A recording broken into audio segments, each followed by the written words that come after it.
Welcome to our paranormal afterlife.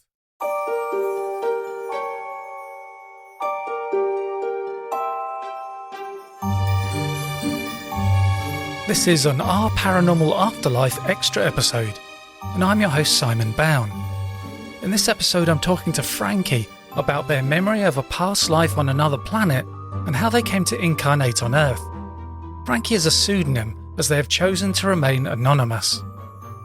Hi Frankie, welcome to the podcast. I was wondering how this started for you. Was it in your childhood? For most of my childhood, I would kind of oscillate between knowing and remembering that I'm having experiences with beings that visit me at night and then forgetting and not remembering it and not really knowing why aliens are relevant or important to me or why that psychic stuff is relevant and important to me, but being curious anyways. So that's kind of where most of my childhood was, kind of in that weird oscillating place. And then I want to say, I believe it was right around 7th grade and it was a pretty stressful time in my family. There was a lot going on. There was a lot of change and I was pretty shocked by everything that was going on. One day it was like a normal day for me. I was like talking to my family, my siblings, my mom, and all of a sudden, like all of this information just entered my head.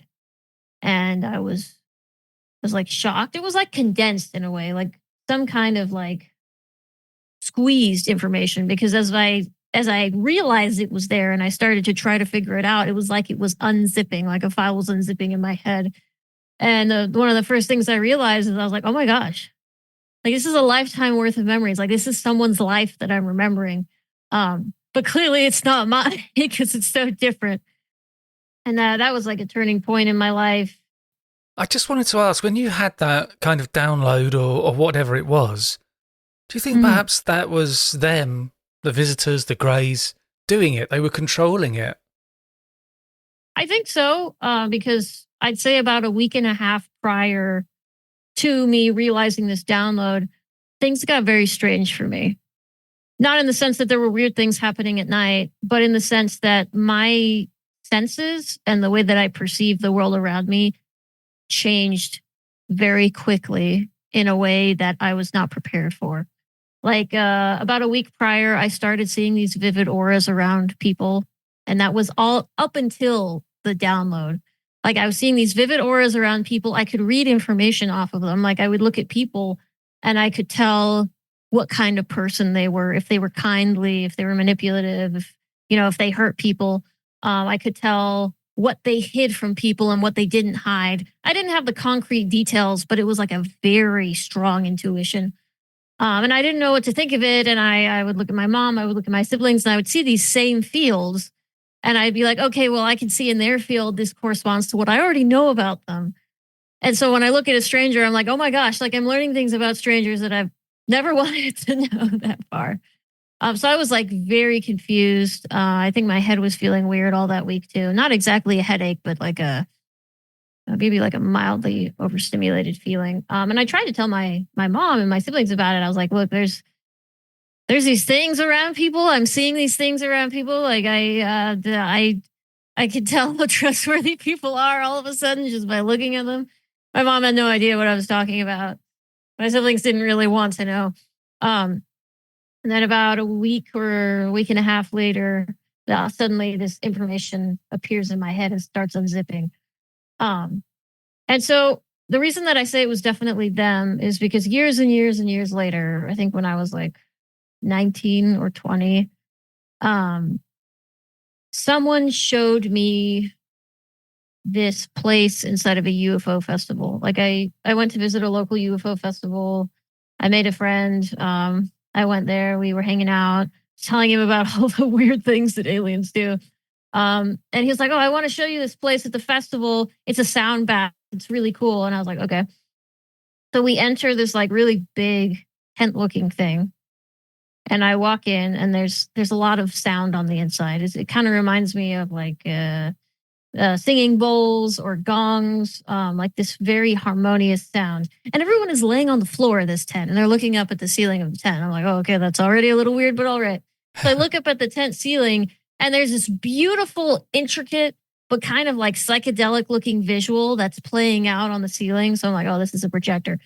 But the instant that I saw that, I took in the whole scene of the people on the floor, the alluring hypnotic sounds, the visually suggestive like video on the ceiling. Something clicked in my head and I got this memory where I was being guided to sit on a chair in a craft and there was like two grays around me, but only one was talking to me. One was standing off to the side. And the gray is speaking to me telepathically and it's like, hey, we know that you've been struggling recently and you're questioning why you're doing things, where's the meaning and what's going on in your life right now.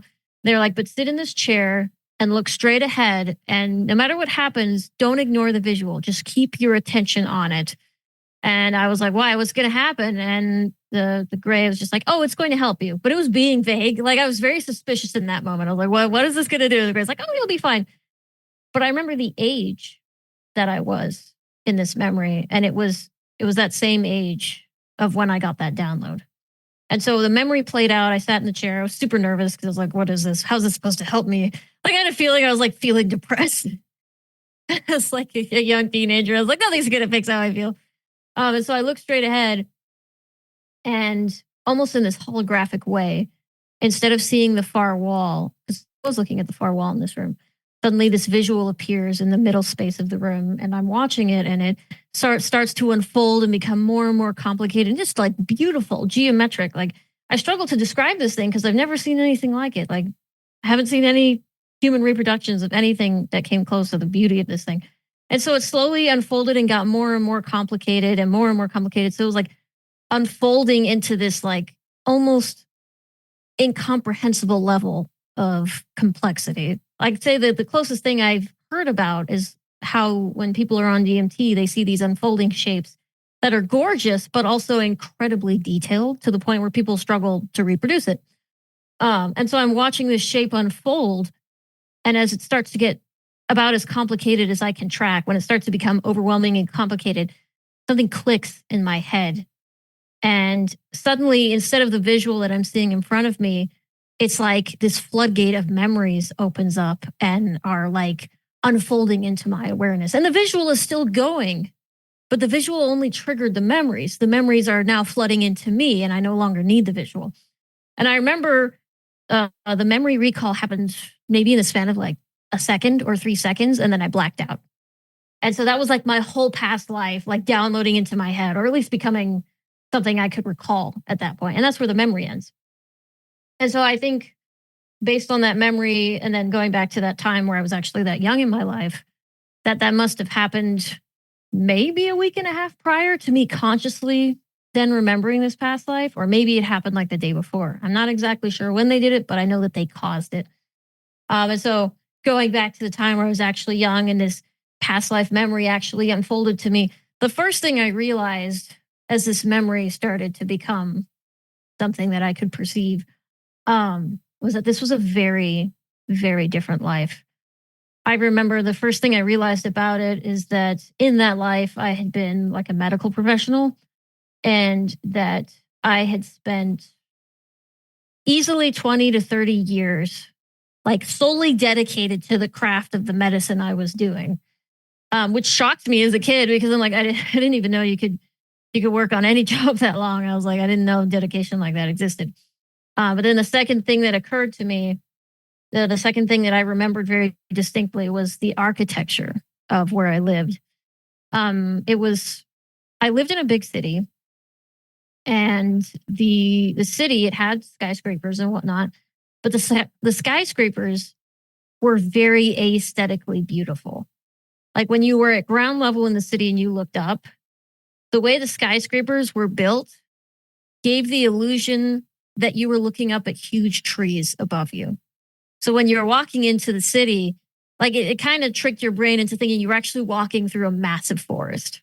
And so that was the first thing I remembered. I was like, oh my gosh, I remember like I lived somewhere where the buildings were gorgeous. I loved living there.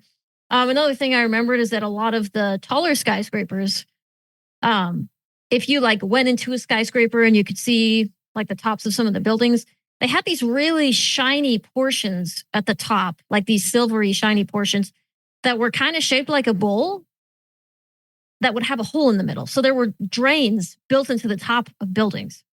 And I couldn't remember exactly why that was initially, but I remember that that was something really important because most buildings had that. Most buildings had that kind of shape at the top. And so in the days that followed, I tried to tell my siblings and my mom about it. I'm like, whoa, like I'm remembering something. I think maybe it was a past life. I'm not sure. I'm trying to figure out where it was. And my mom was very confused. My siblings genuinely thought that I was like tripping out or something, even though I was like a young teenager. I was like, I never actually like did anything like abusing drugs or like having a horrible psychotic breaks or anything. So I don't know why they assumed I was just going crazy or something, but they did. And it was a stressful time in our life. So I guess that makes sense. And so I remember I started going to the library, started using the computers because I wanted to figure out where the frick these buildings were. Cause I'm like, I know when I was a little bit younger, I heard in Buddhism that there are past lives. If I can just figure out where my past life was, then I can tell my family relevant details that will prove to them that this experience was real. And so I started looking around online. I started looking at architecture for all these different regions. It was the first time I had done that. Like I didn't know what like China or Japan looked like, or what Russia looked like, or what Africa looked like until I started looking for this place. And so the only thing I found that was close was a picture of the Kremlin because it's a very colorful, it's a beautiful shaped building. And I was like, okay, like this is similar, but this isn't it. So I started looking at like Chinese architecture, Japanese architecture. I'm like, this isn't even close. And I was like, maybe it's Indian architecture. And I started looking at like stylized Indian architecture. Didn't fit. And so I searched everywhere that I could because I also knew that big cities, you could find information about big cities on the internet. So I started looking at all the biggest cities because I'm like, I remember it was a big coastal city. So I started looking, nothing. Could not find this place. There was no coastal city that matched the description or matched the population density or, had the very particular design structures in the building. So I remember must have been a month into remembering. I was like, oh my God, it's not here. Wherever it happened, it wasn't here. And that's when it really hit me that it was probably an experience on another planet. Because I'd still been processing information. Like it took about a month to start translating the language that I remembered from my past life. So I had all these concepts in my head of like technology and medical concepts, and I couldn't actually say them because I didn't know how to translate them to English until about a month in, when suddenly I could be like, oh, this is an energetic healing concept, or this is how energy, flows through the nervous system. Like I couldn't describe it. And so that's when the realization set in. I was like, oh my God, I think it was another planet. And I thought about it a little more and I was like, well, now that I think about it, I don't remember any cars where I was. I don't even remember anything kind of like helicopters. I thought about it and I remember I would see craft in the sky, not like plane shaped, more like UFO shaped. So they were rounded crafts that would fly through the sky pretty quietly. And I remember that was normal. I remember it was similar to how like sometimes you see helicopters flying over big cities, how people just ignore it because it's typical. And I remember there was some form of above ground rails because I remember some days when I was going to work in this past life, I would get into something that was similar to a train and it would rise and I would see kind of the sidewalk from above. And I would be like listening to the news on my way to work while watching the sidewalk below. And so I was like, man, but I'd only found like 2 or 3 examples of any cities on Earth that had like above ground rails. And they weren't anything like I remembered. So I was like, you know what? I think it was a planet somewhere else that was already more advanced than we are here. And that was such a hard thing to describe as a child. I was trying to tell my mom, I was like, I think I was an alien, but like, we didn't care about Earth for some reason. I was an alien, but it was on, I guess, my own planet. She didn't really understand. but it did change the trajectory of my life, remembering that, because right up before that point, I've been super depressed. Like my family had fallen on economic hard times, and I was seeing some of the, maybe not the worst that humanity has to offer, but some of the worst conditions in society, some of the worst environments that human beings can create when there's scarcity of resources. And seeing that, experiencing that, it made me question why anyone cared for society at all. And at that point in my life, I didn't realize it then, but I was disengaging from society entirely. Not in the sense of, oh, I wasn't interacting with people. No, in the sense of, I thought to myself, as soon as my family gets out of the situation and we get like financial stability and things get better, I don't actually want to participate in society. Not even just like not having a job. Like I want to take care of myself and, make my own income and actually not interact with society at all, not interact with most people who buy into society. Like that's how disgusted I was with it. And so then I had this memory come to me, and I started experiencing massive culture shock. Because in the past life, I remembered in the big city that I used to live in, there weren't any homeless people. Streets were always clean. There wasn't any form of kind of like systemically created inequality to the point where people were living in conditions that impacted their psychological well-being and physical health. And the more that I started to remember about this past life, the more shocked I became, because I'm like, wait a second. Like, apparently, I lived this whole life in some kind of relative utopia where poverty didn't exist, and people were not only allowed to pursue, careers or forms of self-empowerment and self-enrichment in their life, they were encouraged to do that. Because one thing I remember very distinctly from that life is that when I was a kid in that society, through every part of my education, like from elementary school all the way up to like college level school, I had kind of like life advisors or career coaches, kind of like the same thing. And they, at every stage of my early life, coached me about what I could do in life, tried to help me figure out what I would enjoy in life, and showed me how I could pursue gaining knowledge, expertise, and skills to live that life well and to do it in a way that aligned with other goals in my life. And that was at every stage of my life. And from what I understood as a kid and then as an adult in this past life, that was normal. That was typical. Everyone had life counselors, basically, to kind of coach them into wherever position or profession or area of life they wanted to be in as an adult. And so as I was like starting to realize this and struggling to translate it, I was like, oh my God. Well, if that exists, then ergo even more, like the human society I'm living in is deeply flawed, probably incredibly lazy in its construction, and like self-serving. Like it is not even built to benefit most humans. It's built to benefit kind of the majority, but more so a minority above that. And no one seems to care. So it kind of redirected my focus from abandoning society to trying to figure out what had caused the society I remembered and why human society was so different.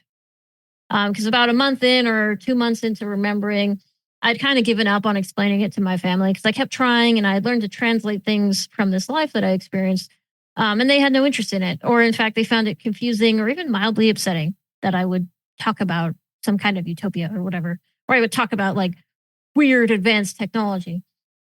And so I kind of gave up on it, but I kind of focused on the memories, even as I was like going to school, even as I was like, sitting alone with myself at home, even as I was like trying to learn more about the world, just as most teenagers would.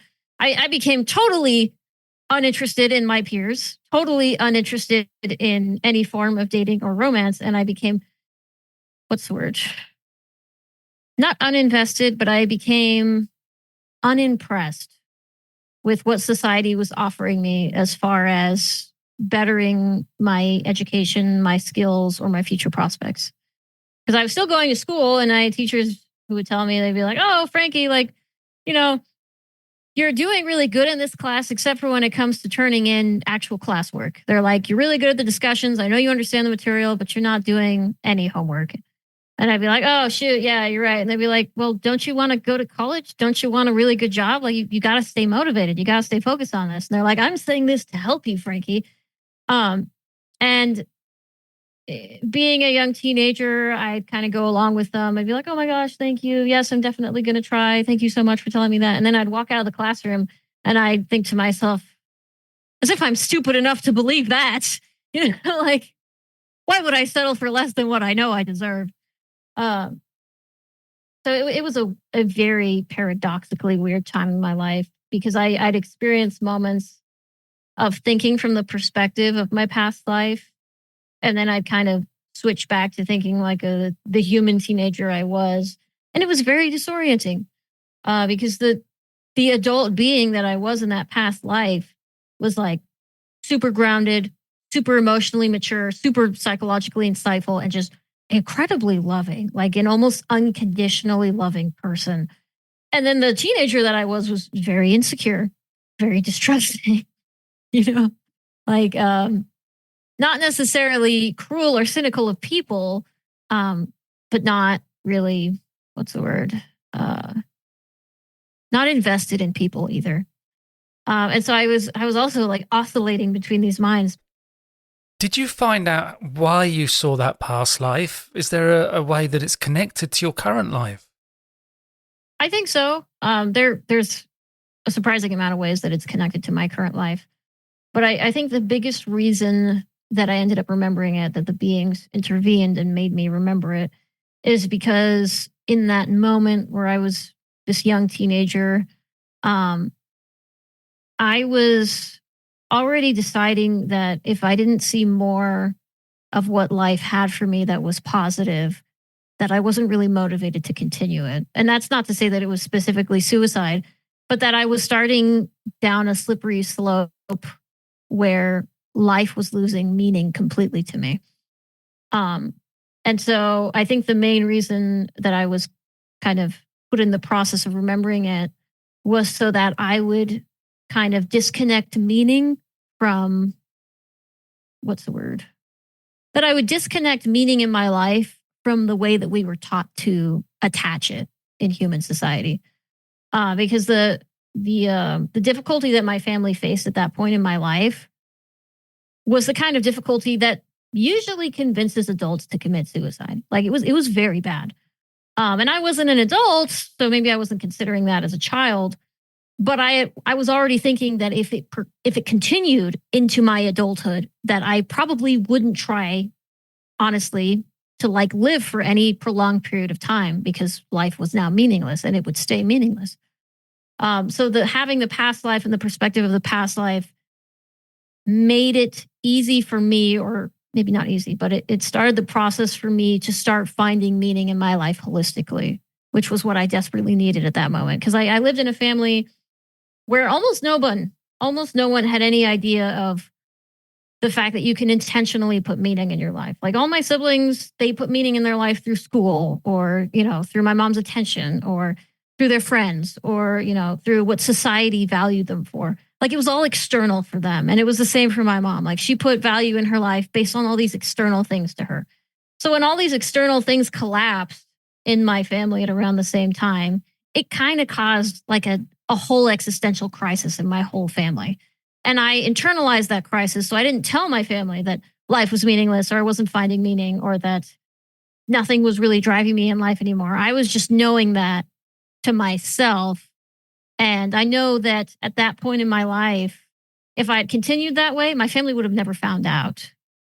Because even though we were all finding meaning in our own ways, that didn't mean we knew how to help each other with it. So since I already knew that my siblings were struggling with finding meaning, I wasn't going to tell them that I had none left. I was just going to figure out what to do with that on my own.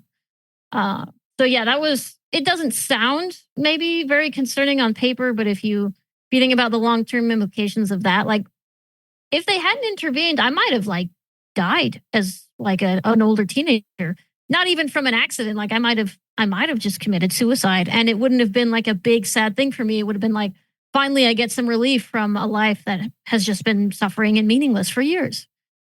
If you understand the context, it was actually a very important moment of intervention.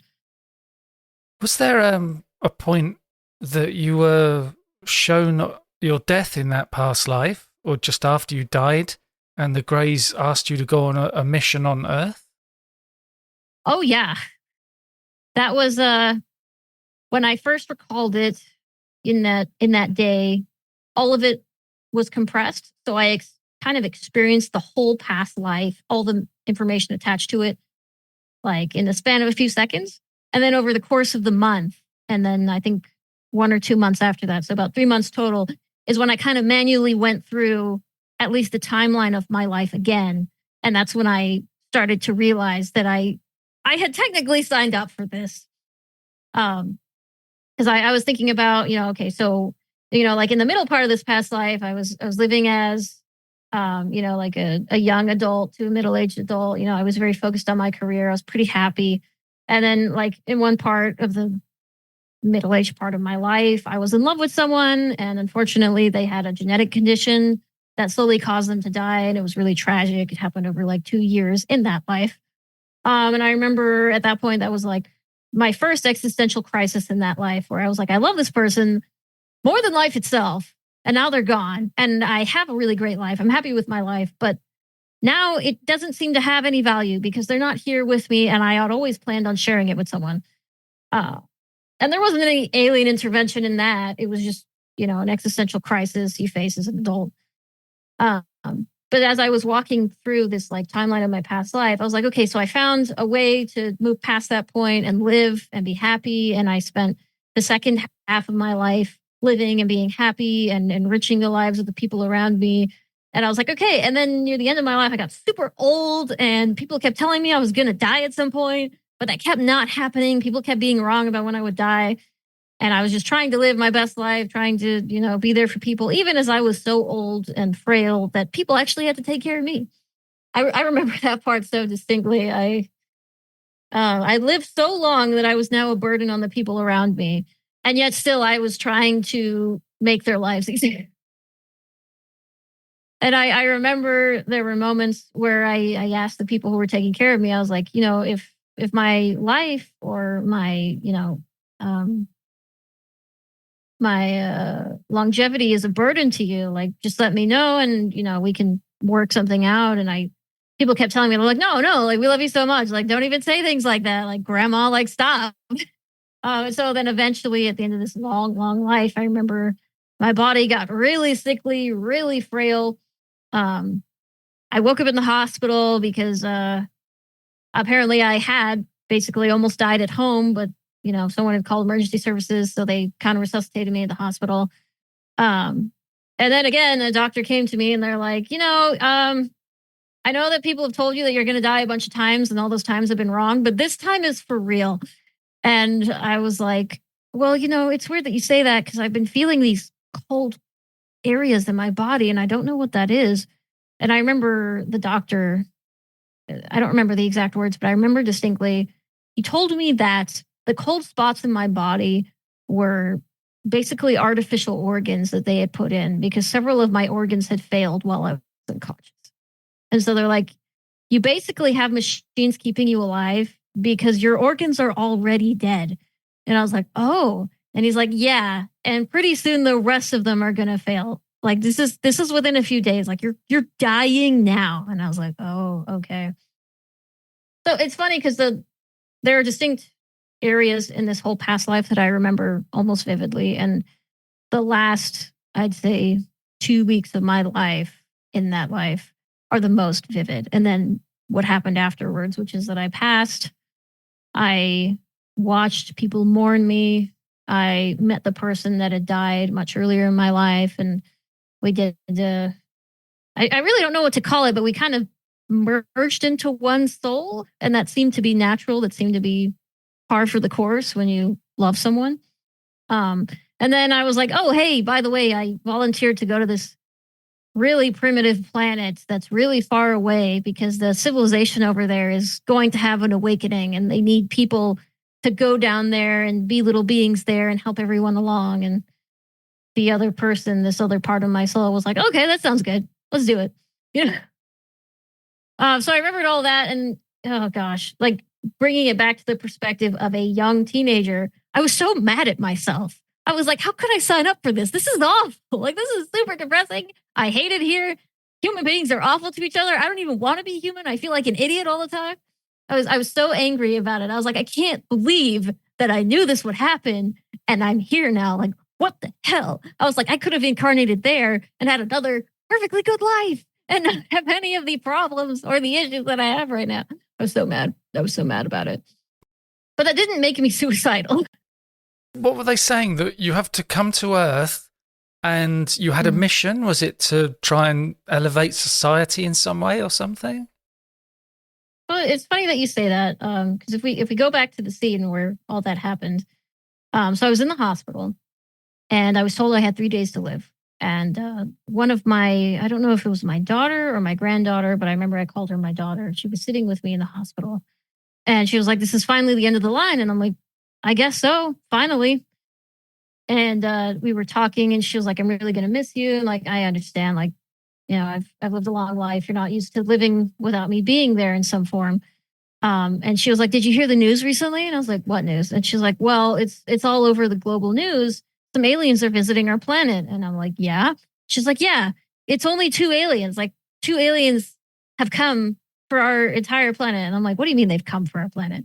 And I think she pulled up like a news clip somehow, because I remember I watched something like a newscast where someone was covering the two aliens, like some kind of reporter. The reporter was like, "Yeah, like these two beings from another intergalactic civilization. They're here because they are trying to recruit people for a very large scale project that involves a younger civilization." And the newscaster was like, "And they're looking for young people, so young adults, and they're looking for very, very old people, very experienced, wise, egalitarian people to join this project deep in space involving this younger civilization." And I watched it with her, and I'm like, whoa. And my daughter, she was like, "I think they're going to come to speak with you." And I was like, "You really think so?" And she's like, "Yeah, grandma, you're like famous, like you're famous for being like very egalitarian, for being like a humanitarian or whatever." So she's like, "I'm sure they're going to come to you because you're famous pretty far and wide." And I'm like, "But I'm dying." And she's like, "Yeah, and they're probably going to get here before you die." I was like, "Okay." I don't remember the exact reputation I had, but apparently in some industries or fields, I was internationally, no, not international. I was like globally well known, not as celebrity status, but in the way that scientists are globally well known. And so I waited for 3 days, and I was like, "Well, they better get here soon because I'm literally going to die soon." And they didn't show up. 3 days in, they didn't show up. And I remember at that point in my life, I had started to sense a presence that would kind of sit at the foot of my bed or wait at the foot of my bed.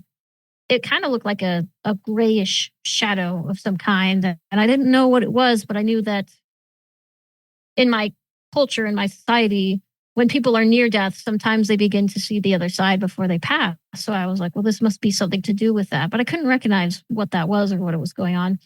And so at the end of the third day, I was very frustrated because I was super excited to see what the aliens had to say. I never met aliens before. And in my culture, we had communication with other civilizations, but we didn't have much travel between them. We were just like, "Oh yeah, these beings live over there. These other beings live over there." So we knew that aliens existed. We knew that they visited sometimes, but it was still a big freaking deal. And so I was very frustrated and disappointed. I was like, "I'm going to die without ever knowing why the aliens came, even though they probably need my help." Like, no, I don't want to die. And so I don't know exactly how I did it, but I told myself, I cannot die until they get here. I'm going to be like, I'm going to be regretting it for the rest of my afterlife if they're here and I couldn't speak to them. So somehow I managed to stay alive for like 7 days instead of 3. I remember even the doctor was like, "Why aren't you dead?" And I was like, "I don't know, but I just need to hang on a little longer."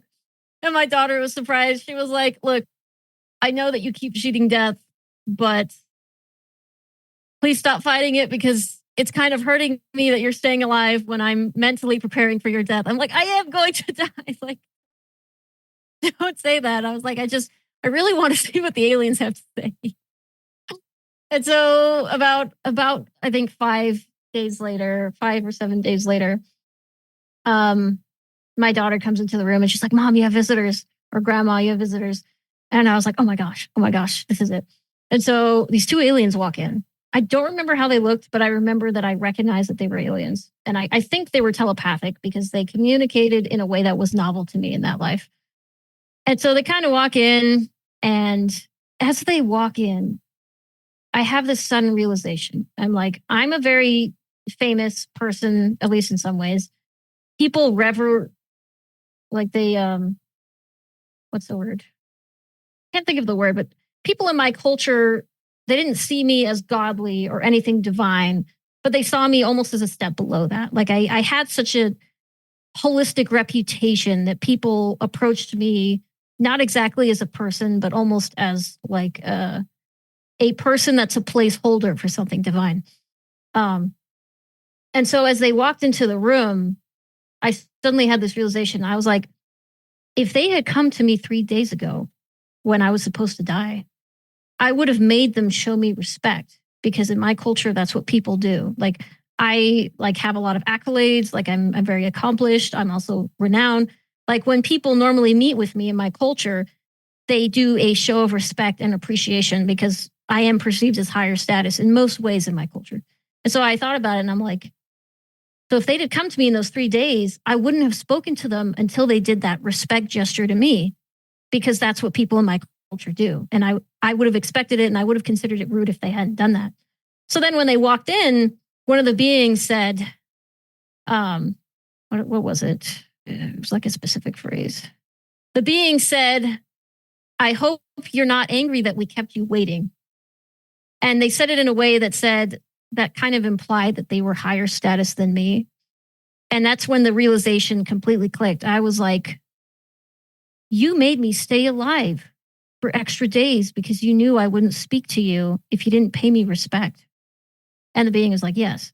And the being is like, and I'm not going to pay respect to you now because we're equals. And if we are to, engage in any of this conversation, it will be as equals.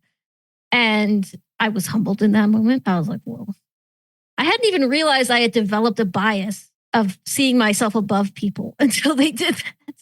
But then all of a sudden I was like, oh my God, like my life has become distorted with how much respect people are giving me, to the point where I now expect it and get mad if people don't give it to me.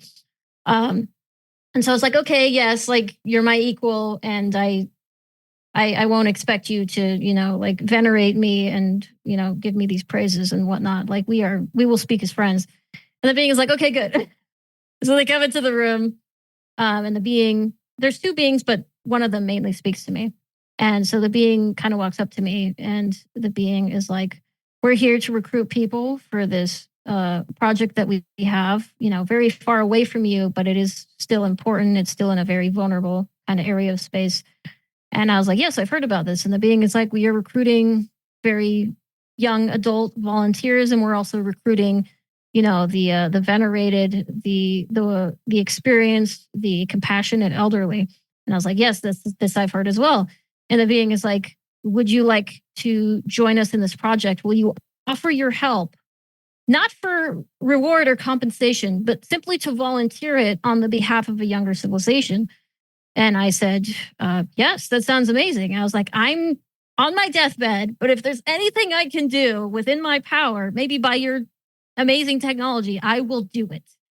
I'm ready to help this young civilization or whatever.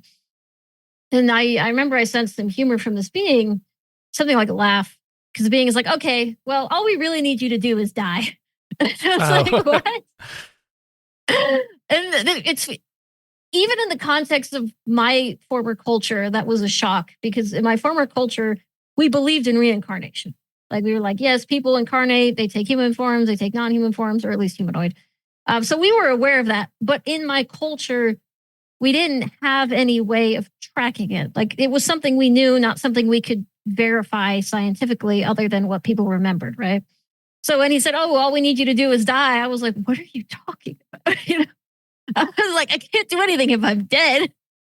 And so the being is like, The being is like, to understand why we need you to die, you need to see the civilization that we're talking about. And my daughter was like standing next to me. So the being, he lifts up this small device. It almost like a rounded small device, and he kind of clicked a button on it and it popped open, almost like those little makeup sets where they click a button and the mirror pops open and there's like the little blush on the lower part of it. So he clicked the button and it kind of opened like that. And as soon as it opened, my mind flooded with information. It was almost like I was in a documentary, not part of it. I was in a space where I was experiencing a documentary, almost like a surround sound documentary. Like the whole 360 awareness of mine was in this documentary. And so the documentary I saw was about human civilization, not just modern stuff. I saw like the early roots of civilization. I saw the way people lived with the land. I saw the way that conflicts arose. I saw the way that, over time, groups got bigger until it became something more like a society that terraformed the land, and how that grew and grew to become things like countries. And, like I saw this progression. And I also saw the emotional undercurrent of what made humanity. I saw that, conflict was something that happened a lot more when there was resource scarcity. I saw that things like fear and anger were usually caused by things in the environment. I saw that, better emotions like love and care and compassion, while they were things that humans could choose to feel, they were also, usually brought on by the environment. Like a surplus of resources, would bring generosity. Like a surplus of love would bring, compassion, like that kind of thing. So I saw that humans were this very young species, because humans, at least in this documentary I saw, were still wholly and mostly subject to the way their environment made them feel, rather than being individuals and intelligent forms of life that chose how they thought, felt, and acted independent of their environment or independent of the factors in their environment. So I saw that, and I saw the progression all the way up to, like, I think at least the 40s is the progression I saw. Like it's all the ways that humanity was changing and becoming a little bit global, a little bit more interconnected, and all the ways that there was still conflict and bias and all of this ignorance and, discrimination in some forms. And like towards the end of this documentary, which felt like hours, it felt like I was watching it for like 7 to 14 hours straight. Not that I felt exhaustion, but it felt continuous, uninterrupted. I saw that humanity was racing towards a point in time where, because of being a very environmentally affected species, their own destruction was becoming more and more of a reality. It was becoming closer and closer to inevitable, because everything that humans experienced and internalized and learned was being reflexively acted upon instead of contemplated, instead of objectively considered, instead of being what's the word? Instead of being analyzed for what it really was, which was the past history of the environment on them. So I saw that humanity was reaching this critical point where it could wipe itself out because it has violent tendencies, even though that's environmental. But humanity doesn't realize that they can act independent of their environment. So I saw all of that in like this 17 to 14 hours span. I saw all these details. And as I watched it, I was like so moved. I saw all these details of humanity and I wanted to cry. I thought humanity was so beautiful. Even for all these flaws I was seeing, like I saw genocide and stuff. But I thought to myself then, I was like, these beings are intelligent and they're feeling and they learn and they progress, and they are just struggling in an environment that they don't realize they don't have to be subject to, that they have so much potential. They are just a little bit ignorant to that. And so it felt like 7 to 14 hours, and suddenly it stopped. Like the whole documentary kind of came to an ending. Like, this is humanity. This is what humanity is racing towards. This is where humanity is now. Intervention is clearly needed. And so I blinked a few times and I looked back at the being, and my daughter was like sitting there blinking next to me, like, whoa. And I realized it had only been a few seconds that he had clicked that thing open. This huge download, this huge documentary had downloaded into my head. I suddenly comprehended everything about humanity and what it was and how it worked. And I was back with the alien. And I was like, oh my God. And I was shocked. I was like, whoa, this alien technology is incredible. Like, whoa, no wonder everyone is like, whoa, aliens. And I was blinking, and the being is like, this is humanity. And he closes the device again and puts it away. And he's like, so you understand what's at stake now? And I'm like, oh my God, yes. And I was like crying, like there were tears coming down my face. And my daughter was like in shock. She was like blinking and like it's kind of mentally recalibrating. And so the being is like, so, humanity is in the situation that it is, it's developing, but, there's this crucial point where intervention is going to be needed. And so the being is like, what we would like you to do is for you to pass, because you are going to pass soon, to go to Earth and incarnate as a human being. And I was like, I can do that. And the being's like, yes, you can do that. And I was like, oh, okay.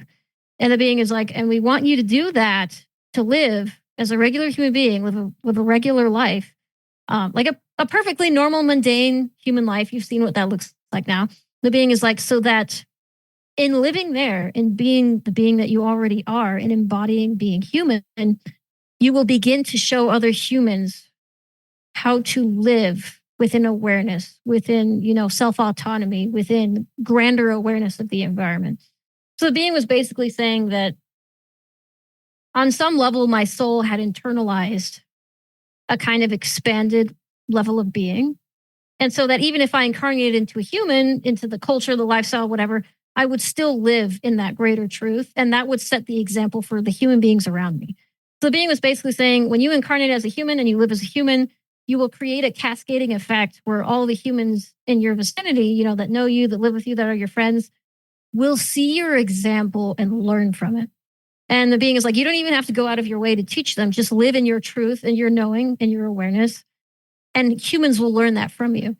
And I was like, whoa. And so the being is like, do you want to do that? The being is like, human lives are hard. Humans suffer. Humans hurt each other. This is not going to be an easy life. This may be one of the hardest lives you've ever had. And I was like, yes, I want to go to Earth. And my daughter, she was like, whoa, hold on, Grandma. Like, what are you saying? And I was like, this is not a rash decision. I know that I would suffer greatly on that life. And the being is like, also human lifespans are shorter. It would be only a fraction of the life you've known here. And I'm like, I understand that. And my daughter is like, you're going to suffer a lot there. And you'll be stuck there the entire time you're human. You won't know any of this. And I'm like, I understand that. And she's like, oh, why would you do that? And I looked at her, and the aliens were still there. And I said, well, when I was a young adult, and I decided I would go into the profession that I did, and I would try to uplift our culture as much as I could, because that's what I did. In some ways, I caused kind of massive social change in my life, and that's why I was globally known. I told her I did that because I knew that there were people less fortunate than me on our planet, in our global society, and even if I couldn't help every single one of them, I could create a change or a way of being or a kind of cultural shift that benefited those people, so that even if they never lived as well as I did or had as much happiness as I did, they had more than they would have if I hadn't done that. And so I told her, I was like, I tried to make this cascading social change across my life because I knew I could never help every person, but that was the best way I could figure to help as many of them as possible. And she's like, I know, Grandma, like, that's why you're freaking amazing. And I was like, human beings don't even have a fraction of what we have here. Their lives are almost constant suffering, not in the sense that they intentionally hurt each other or that they are intentionally seeking suffering, but in the ways that they are ignorant and they don't know how to stop their own suffering. So I told her, I was like, if I can go and even mitigate 1% of that, I would do it without hesitation because I've already done it here. And so the being kind of looked at me because he sensed that it was resolved. Like I'd made intellectually the big decision to do this. The being is like, okay, so when you pass away, you're going to have a grieving process. You probably already know this in your culture. And so he's like, once you're done with that, go to Earth. You'll realize it's easy to go to Earth and find a being like me, and we'll set you up with where to incarnate as a human, and we'll go from there. And I was like, okay.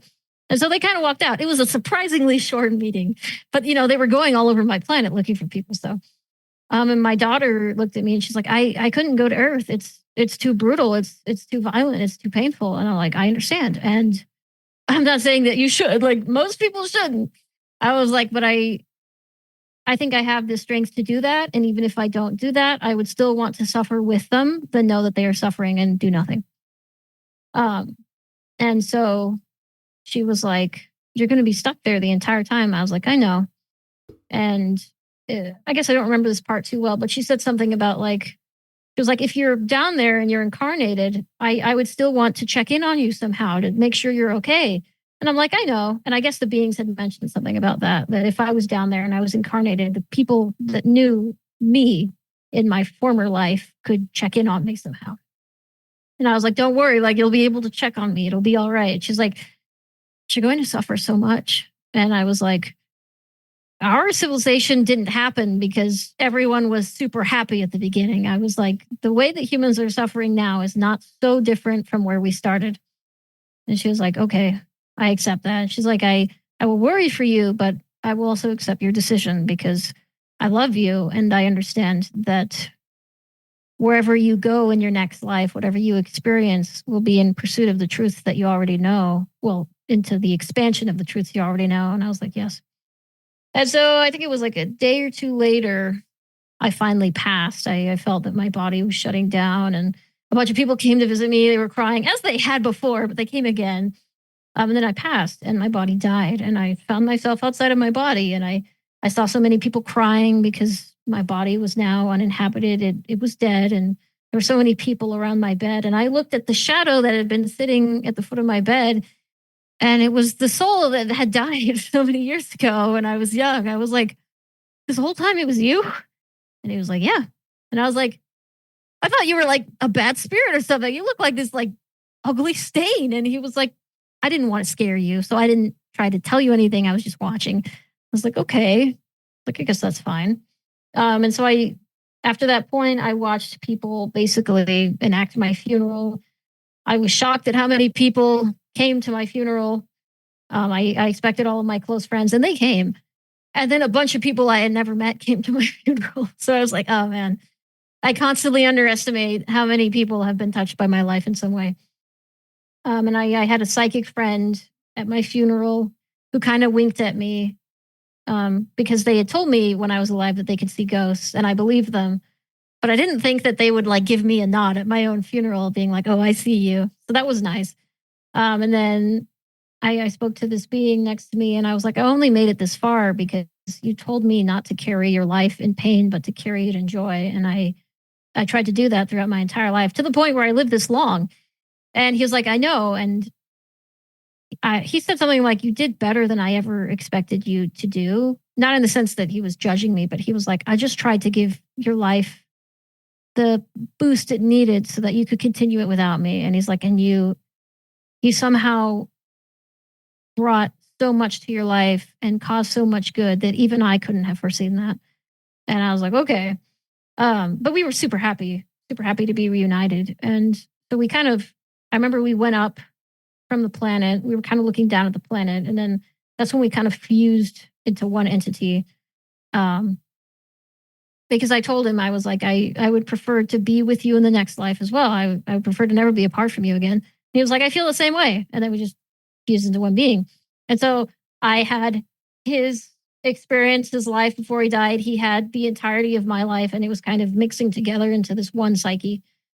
And so I was like, okay, I did agree to go to this other planet and I hope you don't mind that I want to go there. And he's like, let's go. And so I think about Earth. And as I think about it, this portal opens up in front of me in space. And on the other side, Earth is right there. So we pass through this portal and we're like way above in the orbit of space, or the orbit of the Earth. And I think to myself, okay, the being told me I had to find a being like him. And so I was like, I try to find the closest being like him. And I see this gray. And so another portal opens up and I pass through it to being where the gray is. And the gray is like, oh, hello. And I was like, hi, I know this might be confusing, but I was told that I could come here and work with you and incarnate as a human being to uplift humanity. And the being is like, you're absolutely right. The being is like, some time has passed since then. He's like, but we still need people. We still need people to incarnate and be human and all that. It's just, he's like, by the time you got told that and you got here, things have changed a little bit. And I'm like, oh, but I can still do that, right? He's like, yes. He's like, I have a question for you. I was like, yeah, what is it? I think this was like a tall gray being, and we were communicating telepathically. The being is like, well, we're still having people incarnate as humans, but there's actually this other thing that we're doing now that's a little more difficult, kind of worse than being human, but it's also to uplift humanity. And I was like, sign me up, I'm ready. And the being is like, no. Like, let me finish first. The being is like, we're trying to find people who are willing to incarnate as a hybrid on the surface of the planet. And I was like, a hybrid? What do you mean? And the being is like, well, there are people who are incarnating as humans and they're living mostly human lives, but then there are people who are incarnating as hybrids, part humans, part other. And they're also living as humans, but they're experiencing more than humans, but it's a much more stressful life because, human society isn't inclusive to, the spectrum of sensitivity and existence. And the hybrids experience that along with many other things of not being fully human. And I was like, okay, I'm still ready for it. Like, sign me up. And the being is like, this is going to be a very hard life if you incarnate this way.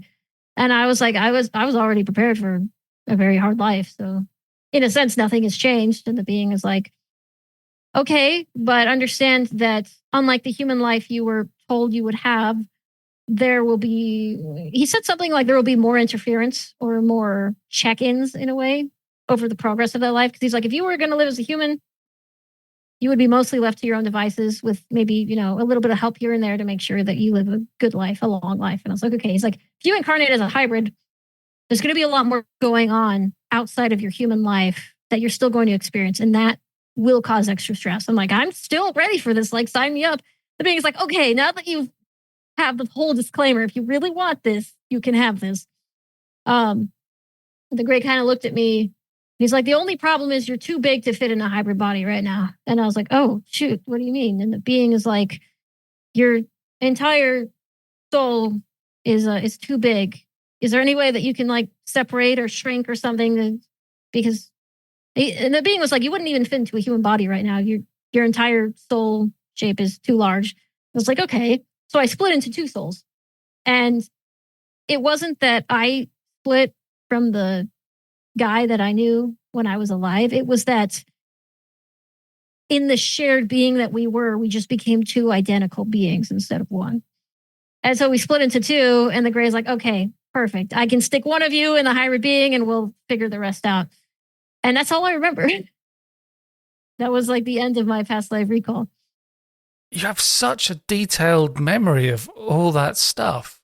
Is that all that came through in the download when you were young? Yeah. This is as detailed as I remember it even back then. There's probably a few small things that have changed, but this is, as far as I can tell, almost exactly how I recalled it then. Well, we've nearly just run out of time. This has been fantastic. I've still got all my questions for you. So it's been really kind of you to give me all this time. Are you planning to write a book or anything about all this stuff? I am, kind of, in the sense that I'm definitely going to write a memoir at some point of my current life and the past life that I had. And I definitely want to publish it because when I was a kid and I kind of realized that I was, oh my gosh, I'm an incarnated alien in a human body. The first thing I found out right after that was that there are star seeds, or at least the concept of star seeds. And then I found out how ridiculed it was and how people think it's like the most delusional thing ever. So in a way, I definitely want to publish something in the future that, even if it can't legitimize the idea of souls incarnating on different planets, that it can begin to expand the way socially we see the idea of souls and where they travel from and to. But yeah, other than that, I've been working on 2 books that are fiction. And even though there's going to be lots of themes in the books, I'm hoping that in the books I can put in concepts from my past life, certain forms of technology, kind of like trajectories for the technology we already have as humans, along with like what other beings are like, whether they're simply extraterrestrial or forms of spirits that some biological creatures can see and interact with and whatnot. But that might be like a year or 2 out because I'm very early in that process. Thanks for speaking to me. All right. Thanks a lot. And that was an interview with Frankie about their memory of a past life on another planet and how they came to incarnate on Earth. A great way to support the podcast is to join Patreon. When you subscribe for $6 a month, you get an extended episode every week. For $3 a month, you get an extended episode every month. And you can now sign up for a 7-day free trial. The Patreon episodes are ad-free and are released 2 days before the free versions.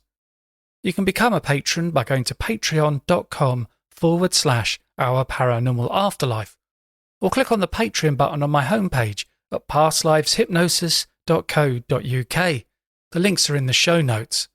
My book, titled Verified Near-Death Experiences, is available on Amazon, and you can get it on paperback, Kindle, or on audiobook. And if you enjoy the podcast, please leave a review and be sure to subscribe on Apple Podcasts, Spotify, or via your favourite podcast app to make sure that you don't miss out on any episodes. And thanks for listening.